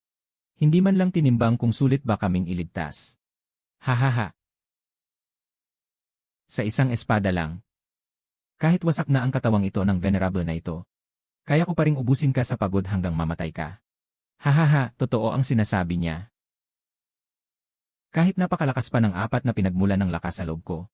Bawat gamit may nababawas. Kung magpapaubusan ako ng lakas kasama siya, hindi ko siya kayang tapatan. Kaya sino ang nagsabing makikipagtagisan ako sa iyo ng lakas? Iyan ang kanyang daluyan ng enerhiya. Ito ang daanan nito ng pagkain. Noong gumagawa ako ng ecological restoration sa dati kong buhay, may sinabi sa amin ang advisor ko. Ang pinakamabilis na paraan para wasakin ang isang sistemang hindi balanse ay hindi kailanman ang pagbasag mula sa labas, kundi ang maghulog sa siklo nito ng isang antibody na hindi nito mailabas. Ang katawan ni Muzun ay isa lamang napakalaking sistemang sirkulasyon ng enerhiya na baliw ang takbo. At ako ngayon ang pinakalinis na bagay sa mundong ito. Mga bata, bantayan ang labas. Ay! Inay! Sutang! Hahaha, kusang sumuong sa bitad. Ngayon, pupurga kita hanggang mawasak ka.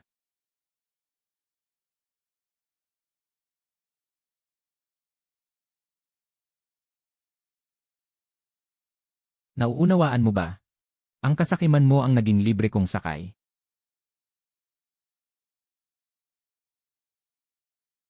Parang taong gustong apulahin ang apoy gamit ang gasolina. Hindi.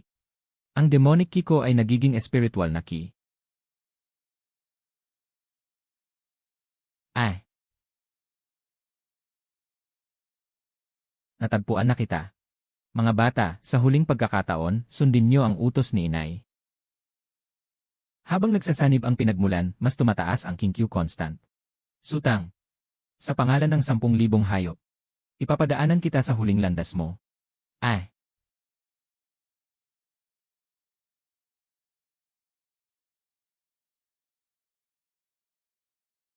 Hindi ako makakapayad.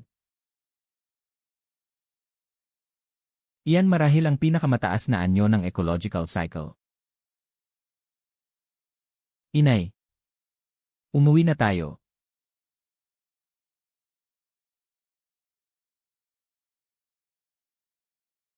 Bakit ka umiiyak? Matigas ang kapalaran ni Inay.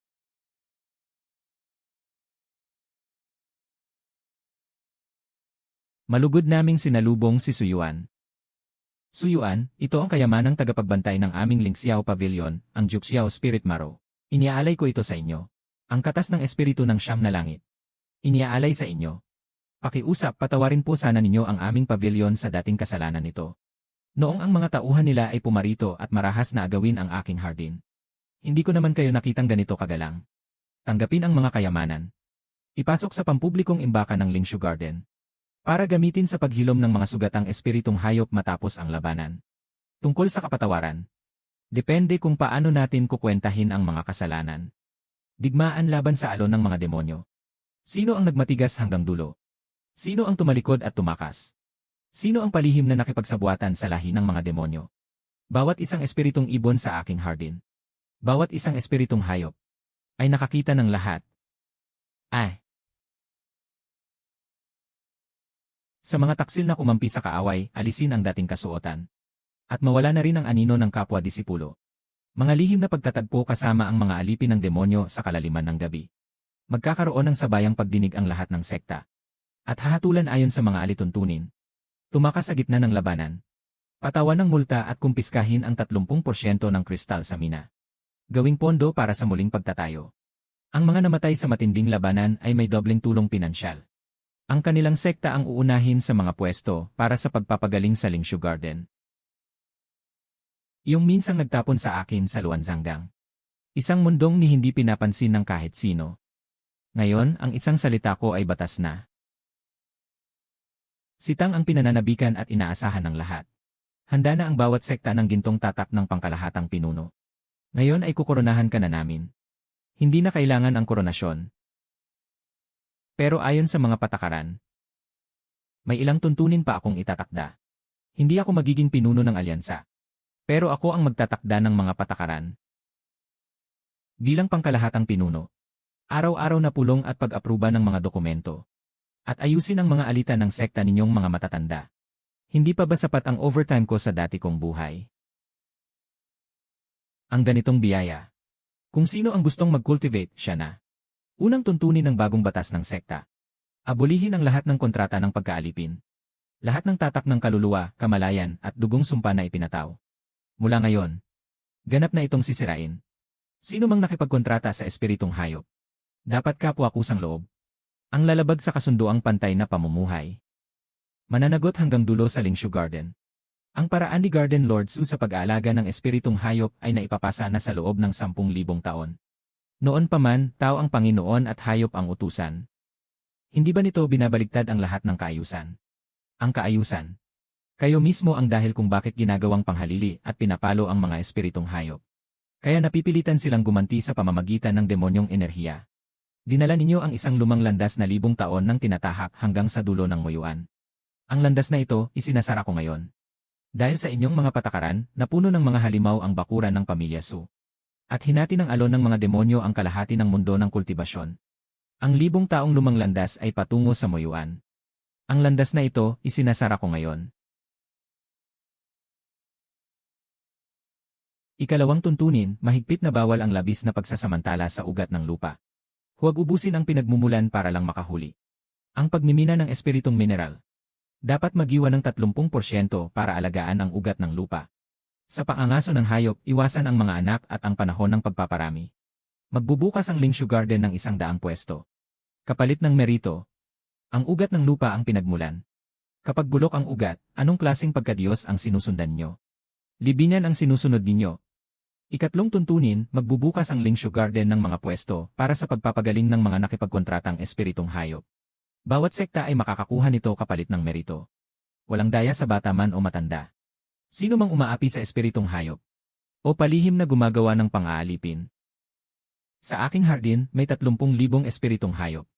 Matalas ang pang-amoy ng mga yan.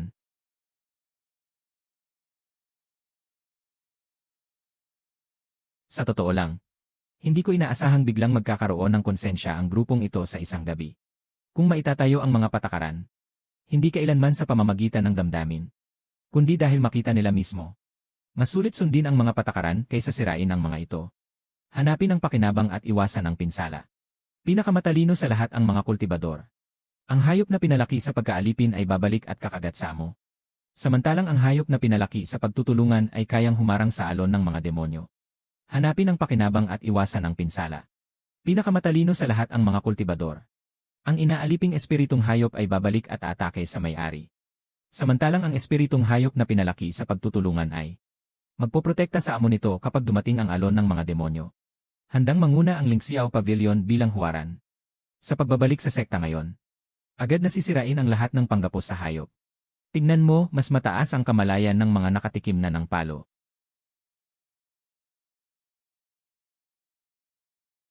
Ang tatak na ito, ha? Ano ang ibig sabihin nito? Ang ibig sabihin ay binabati ka sa promosyon mo. Master, sa inyo ko na iniiwan ang bulong na ito. Babalik na ako para magtanim. Mas mabilis ka pang tumakbo kaysa sa puting tigre. Tang, hindi mo pwedeng gawin yan. Matanda na ako. Ibalik mo na ang selyo, ibalik mo na. Uncle Master, sumunod na po kayo. Mga patakarang itinakda ng orihinal na may-ari ng katawan. Sino ang mga ngahas na sumuway? Pasensya na po, Master. Ang kapangyarihang ito. Parang overtime na biglang isinuksok sa iyo ng iba. Kapag tinanggap mo yan, huwag ka nang umasang makakauwi pa. Bakante pa rin ang pwesto ng pangkalahatang pinuno. Hindi mapakali ang mga tao. Naitakda na ang mga patakaran. Naipahayag na rin ang panata sa langit. Kung mapayapa man o hindi ang mga tao. Depende na sa inyo kung susundin nyo ito o hindi. Ito si Sutao. Hindi naman ako alis. Nandito lang ako sa bundok. Sino ang lumabag sa mga patakaran? Kinabukasan, ang ibon ko ay dumapo agad sa biga ng bahay niya. Ha ha ha.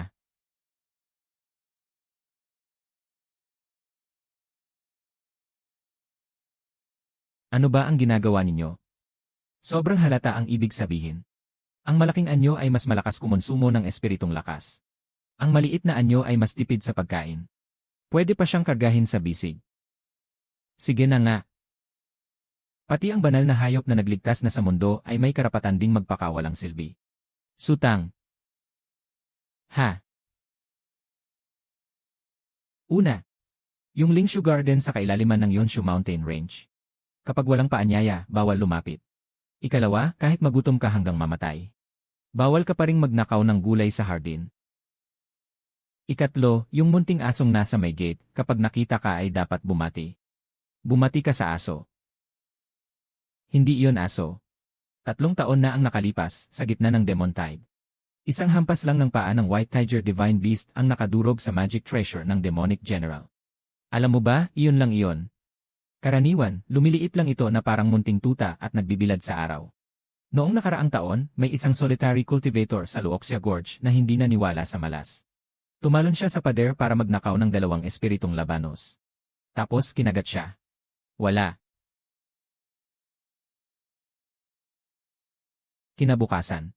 Ang mga pamilihan sa buong mundo ng kultibasyon ay nilagyan ng kanyang larawan. Sobrang kamukha ang pagkakapinta. Sa ibaba may nakasulat na isang linya. Ang taong ito ay nagnakaw ng gulay. Mag-ingat ang lahat ng sekta. Kapag nakita niyo siya, pwede niyo siyang pagtawanan.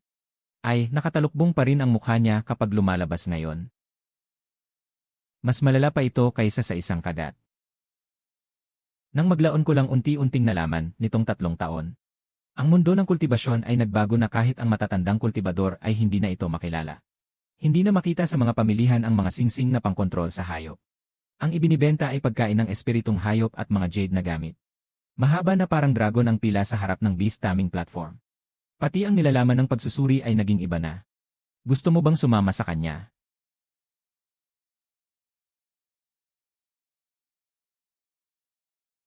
Gusto mo bang sumama sa kanya?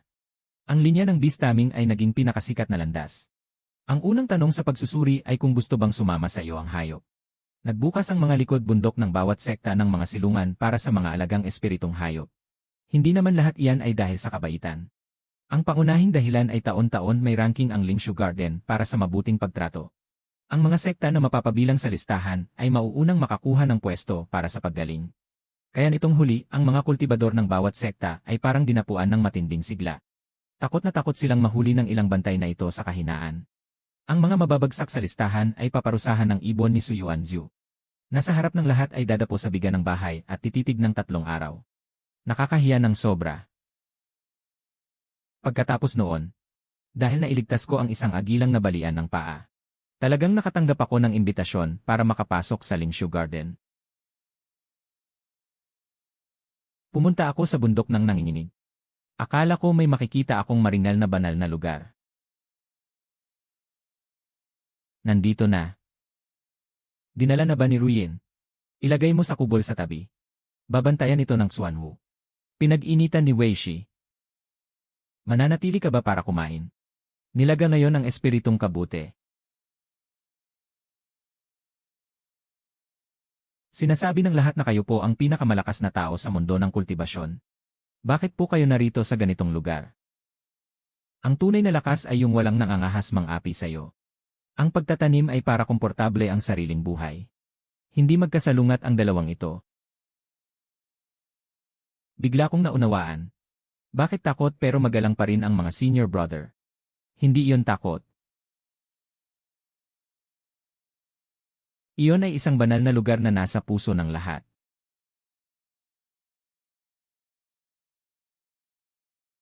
Ang husay mo sa gawa, umangat na. Elngan. CJ. 100 taon na. Tumataas ang talino ng espiritong hayop. Pero ang kainosente wala pa ring pinagbago. Pinapanood ko lang silang magulo. Bigla ko na lang naalala. Ang gabing iyon, matagal na ang nakalipas. Luan Zanggang. Amoy ng nabubulok na lupa. Sirang tungkod. Nabulag ako. Habang naririnig ko ang mga hakbang ng pinsan ko na palapit ng palapit. Sa tabi ko, 4 na mahihinang. Hininga na pwedeng mapawi anumang oras. Noon, inakala kong wala na akong pag-asa. Nang maglaon ko lang naunawaan. Ang sukdulang wala ng pag-asa ay hindi ang gabi mismo. Kundi ang paniniwala mo sa sinabi ng iba na tapos ka na. Ako, hindi. Sa dilim, nailigtas ko ang 4 na munting hayop. At nakalabas ako sa liwanag. Sa dilim, nailigtas ko ang 4 na munting hayop. Sa dilim, napausbong ko ang unang halamang espiritu. Sa dilim, sa gitna ng panlilibak ng lahat. Hakbang-hakbang akong nakarating sa liwanag. Hindi ako sumamba sa Diyos. Hindi ako nakiusap sa mga Diyos-Diyosan. Hindi ako umasa sa awa ng sinuman. Ang 2 kamay na ito ang pinanghawakan ko. Nagtanim ako at humawak ng mga gamot. Binugbog ko ang mga salbahe. At ang mga kamay na ito rin ang sumalo sa bumabagsak na espiritong hayop. May espiritu ang lahat ng bagay. Ang mga bata ngayon sa mundo ng kultibasyon. Sa unang aralin ay hindi na pinag-aralan ang batas ng malakas ang kumakain sa mahina. Kundi na ang may espiritu ang lahat ng bagay. Naalala ko ang gabing iyon sa Luan Zanggang. Ang kontrata ng pagkaalipin ay naging lumang relikya. Ang mga tindahan ng Shangshu ay kumalat sa buong Juzhou. Kahit ang pinakamalayong munting sekta, alam na rin yon. Bago ang kontrata, may isang tanong muna. Gusto mo ba? Si Master Xuanzhi, noong nakaraang taon, sa wakas ay ibinigay ang utos ng pinuno ng alyansa kay Lin Qinghan. Tapos pumunta siya sa hardin ko at ayaw nang umalis. Araw-araw siyang nakikipag-agawan kay White Tiger sa lounge chair. Kapag naaalala ko ang gabing iyon, tinanong ako ni King Long sa Luan Zanggang kung pinagsisisihan ko bang iniligtas ko siya. Kapag naaalala ko ang gabing iyon, alam ko na agad. May nagtanong na sa akin noon. Kapag ang cultivation mo ay abot langit, bakit hindi ka nalang mag-asenso at maging immortal? Sabi ko, may hardin ba ang mga immortal na tulad ko? Ang Zuki na marunong mag-ihaw ng prutas. Ang Xuanwu na marunong magkumpuni ng kanal. Ang King Long na pwedeng gawing duyan at isang White Tiger na laging pasaway, wala naman, di ba? Kung ganoon, ano ang saysay ng pagiging immortal? Sa buhay na ito, nagsimula ako bilang isang bulag na itinakwil na babae na wala ni isa. Hindi ako minsan man sumuko. Sa buhay na ito, ang gusto ko ay kukunin ko mismo sa sarili kong mga kamay. Ibinato ako ng tadhana sa pinakailalim na putik. Kaya mula sa putik, nagtanim ako ng sarili kong buong tagsibol.